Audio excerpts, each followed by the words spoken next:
Oh man, this feels really weird. Okay, hi guys, and welcome to another video. We're at Ascalon City. Yeah, we're back in pre-searing Ascalon. Check it out.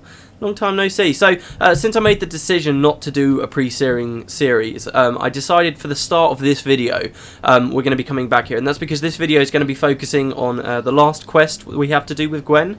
So do you remember the other quest we did with her, where we gave her the broken flute and, we gave her the red iris flower, and we kind of did a bit of a story that kind of started to wrap up her character? Well, this quest here is kind of like the one that I've always considered to be the one that sort of ended her story and sort of gave her some kind of conclusion.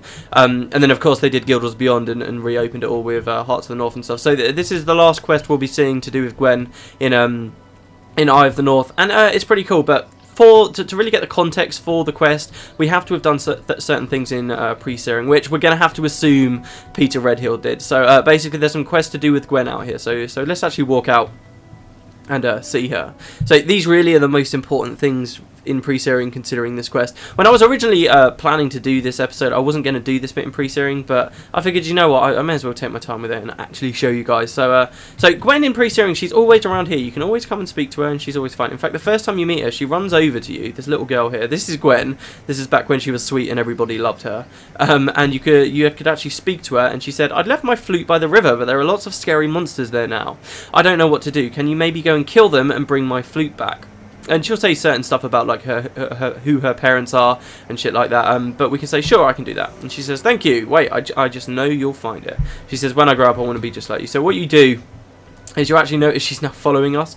Can you already tell her to stop following you? No, you can't. When you complete this quest, though, basically you can choose to have Gwen follow you around in all the pre-searing areas. Some people get annoyed by her, some people really like her. They're actually, to reach level 20 in pre-searing, it used to be that you'd have to do this thing called death leveling, and there was a certain type of death leveling that some of you might know about, where basically you use Gwen to block a load of scaling just outside like Fort Arenanet, which is quite hilarious.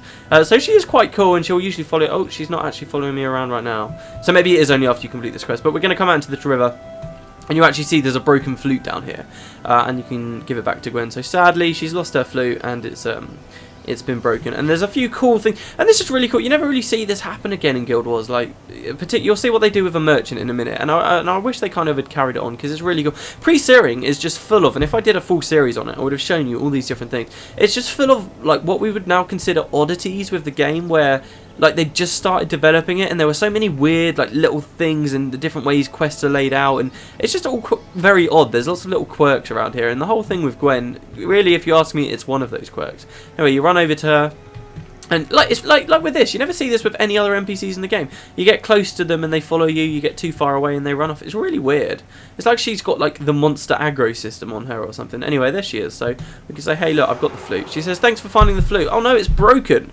Now I'm going to have to get a new one. Can I follow you?" And you can let her follow you, quite literally. And now she'll just run around, she'll skip. She actually plays the flute. Oh no, she doesn't do that. So basically, now that her flute is broken, we can come back into this explore area. You can go off and do a load of pre-searing quests if you really want to, but we can come back out now into here and speak to the merchant. And in pre-searing, you'll see that I'm not sure if it's, I think it is all the merchants in pre-searing, but you can see this guy, and he actually sells a flute among other things. So here you can see he actually sells a flute. He also sells a small girl's cape, which I would buy, but it would probably take me ages to get the 200 gold in pre-searing, and I just can't be bothered. You can buy that though, and something quite cool does happen with it, which I'll mention in a minute. But we can actually buy the flute for it if you want. This isn't like a real quest. You know, we don't have a quest at the moment. We don't have like a well, we've got the secondary profession quest, but that's got nothing to do with this.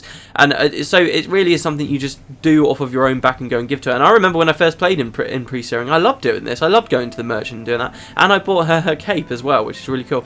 So you can come over to her, and she'll say, "That's a pretty flower." I think we're supposed to be able to give her the flute first, surely? Alright, well, you can also pick red iris flowers and give these to her. So she says, "Can I have that oh no, here we go." She says, "Can I have that shiny new flute? It's so beautiful, I bet it plays pretty music." So you can say, "Enjoy it." And will she get it straight away? She does, and it updates her model, you see.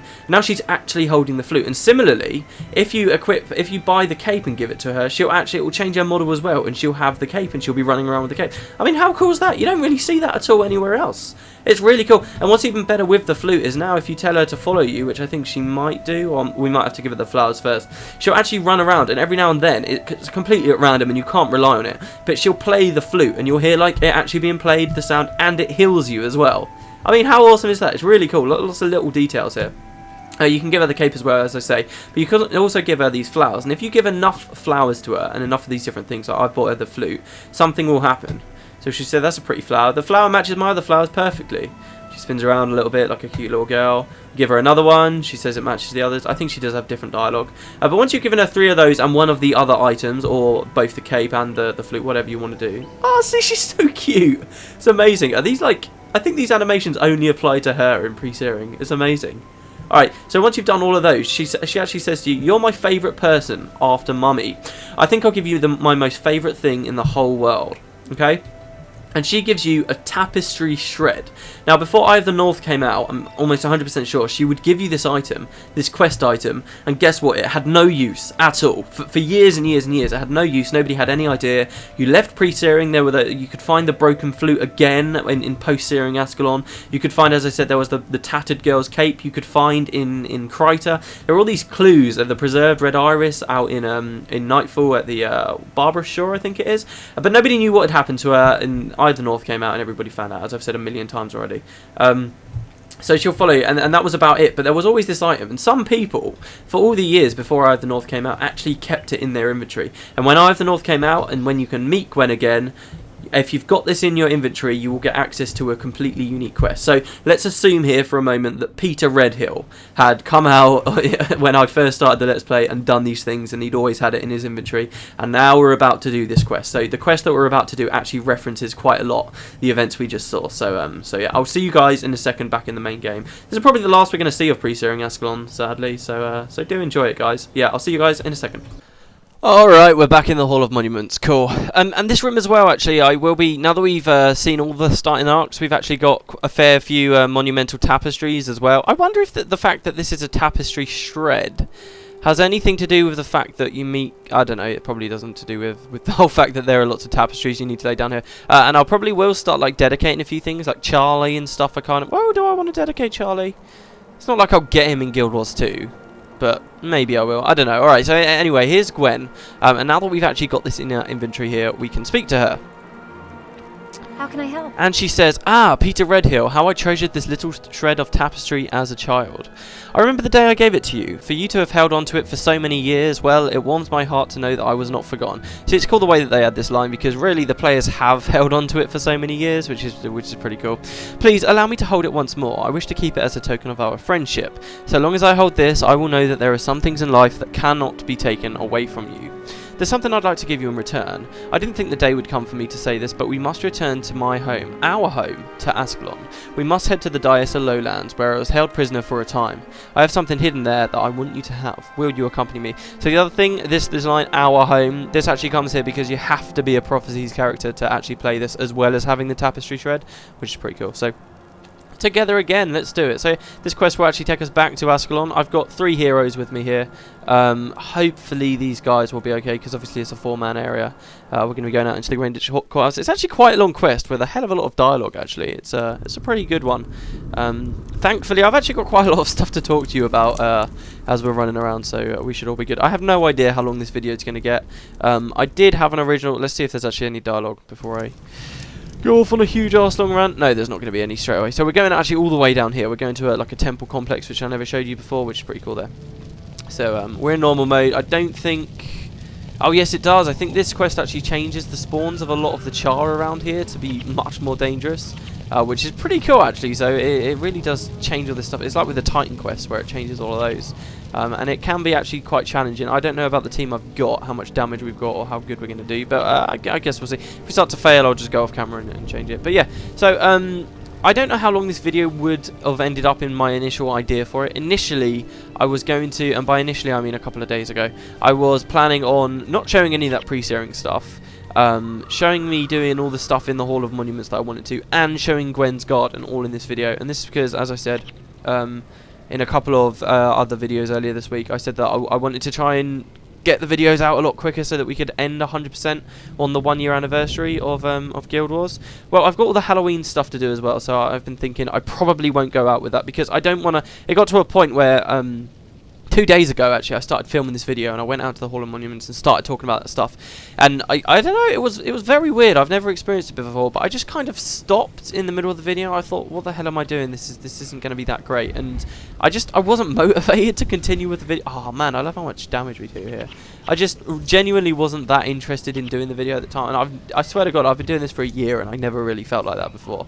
And I think it's because where I was trying to rush the video, and yes, I'm speaking in past tense, where I was trying to rush them all to get them all out in time, it wasn't like I really noticed it, but I think it probably was demotivating me. So I figure right now, maybe I'll just stick it out. We'll do it properly. We'll go at a decent pace.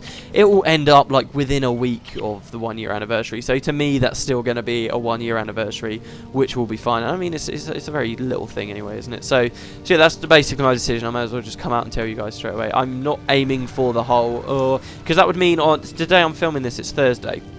I'm actually quite lucky. I've got 2 days off of work because they're having a big company meeting, so that's pretty awesome. But which really helps me out, to be honest, to do all the Halloween stuff as well.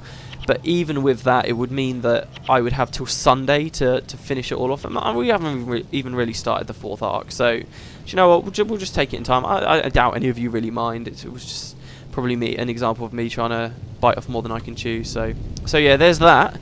There's also, as you guys know, I think it was only in Bioshock that I talked about this, actually.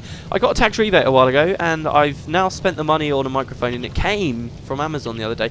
The microphone is, I feel a little bit weird saying what the microphone is, because if you read on forums, everybody's like, oh, that's way too expensive. Everybody who buys it's just got more money than sense, and it's really not needed for a Let's Play, where the volume from the game itself will probably override your volume. I got a Blue Yeti, though. I figure that even if I don't use it to its full potential, it will be nice to have it there so I can do more high quality stuff every now and then. If maybe I don't want, like my 60-second reason, or the no subscription fee thing, those kinds of videos, if I want to do those kinds of videos again, I think it will be really, really helpful to have that with me.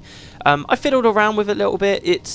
It's weird because it's right now, the whole way through all of the videos I've ever done, I've been using a headset, and it's not a particularly high quality headset, but it's just that I've kind of managed to fiddle with the settings to make it sound pretty good. But the thing with the headset is your mouth has to be very close to it at all times, obviously, because it is only a headset and it can't pick up that much sound. But then if I get really into the game and I start shouting and I'm like, oh yeah, do this, it clips through the sound level like mad. And hopefully the new microphone won't do that at all. Because it stands on the desk. It's not actually a headset microphone anymore. But I'm finding a little bit, and the first part of this video actually was recorded with it, so do let me know what you think. But doesn't it just make my voice sound a little bit echoey to you guys? Are you getting that? I don't know, it just sounds a little bit hollow. I'm not sure how to kind of fix that at the moment. So yeah, when I swapped out a pre-searing just now, I was like, oh, do you know what, screw it. Oh, I'll use my good old headset. It feels weird as well. I opened this video saying, ooh, it feels weird. And the reason why it feels weird, it was because we were in pre-searing, is because I'm so used to having this headset wrapped around my neck. I don't actually listen to the volume on it, because if I do that, it needs power, and then it makes the microphone go weird. But yeah, and I don't actually listen to it. It's just wrapped around my neck. And to film a video and just be sat here and sort of have all the freedom of, being able to look up and look around, it was kind of odd. But, oh, okay, so Gwen's speaking, that's pretty good. I was just about running out of stuff to say anyway. So she says, these ruins were once a great temple. I think that's why the Charr used it as a temporary prison. Every passing second, our presence was nothing but a reminder of a destroyed past and a denied future, built on top of a monument to our broken faith. I love that line, that's so cool. Maybe a little bit cliche or sappy. Anyway, I have never known a creature more hateful than the Charr. Had I not escaped from them, I would be dead by now, or worse, a prisoner. Well, you were a prisoner for a while. Before the Even Vanguard found me, I was little more than a scavenger. Although I had an empty stomach, my mind was filled with thoughts of vengeance. Now that I find myself here, these broken pillars do not seem as tall or frightening as they once did. Wait, do you hear that? There are people here! If the Charr are still using this place to hold prisoners, then we must free them. Oh shit, I'm actually taking a fair bit of damage there. So yeah, there are still people here. Shot Clara, we're going to be saving some people. I love, what was it she just said here? Oh yeah, the interesting thing about this is, obviously this was written before the bonus mission pack was released, and the stuff that we witnessed at the start of this Let's Play had actually been written. So she's talking about how she's a scavenger here. I'm wondering if the writers changed the story a little bit, because how she describes how she met the Even Vanguard here, sure, it can still fit with what we've seen with the bonus mission pack, but it sounds quite different, doesn't it? It sounds a little bit like after she broke out. You know that section of the mission where we're running through trying to avoid the Charr? It makes it sound like in reality she was there for weeks, just sort of scavenging and eating what she could, bugs under rocks and stuff as she hid. I don't know why, but I just talked myself onto imagining that scene on the Lord of the Rings where the ring wraiths are there and all the spiders and stuff are crawling on them. Yeah, so that's kind of how I imagine Gwen to have been before she stumbled upon the Even Vanguard. But it is interesting to see sort of the original story they had written for her before that came out. Anyway, let's come up, and it turns out these prisoners are actually bloody awesome. They're characters that we've met before. I was actually now that I think about it, I probably should have shown them to you in Oh yes, we got the snipe hit, brilliant. So there you go. That's actually what it looks like. And you see in the bottom left it says snap headshot. That's pretty awesome. Yeah, maybe I should have shown you guys these characters just now because hopefully we'll remember who they are. They're very cool. But yeah, we'll continue on up. I'm actually playing one-handed right now because despite the fact I keep talking, I really want a drink of water. So give me a second. Much better. Right, so yeah, I think the quest mark is here, but actually, do we have to clear the whole place out? What's our objective? Defeat the Charr guarding the ruins to free the prisoners. We still have 4 groups remaining. Right, I gotcha. Okay, so we'll just keep going, and yeah, I'll speed this up for the sake of keeping the video down. Since oh my god, we're probably already on like 20 minutes. Ah!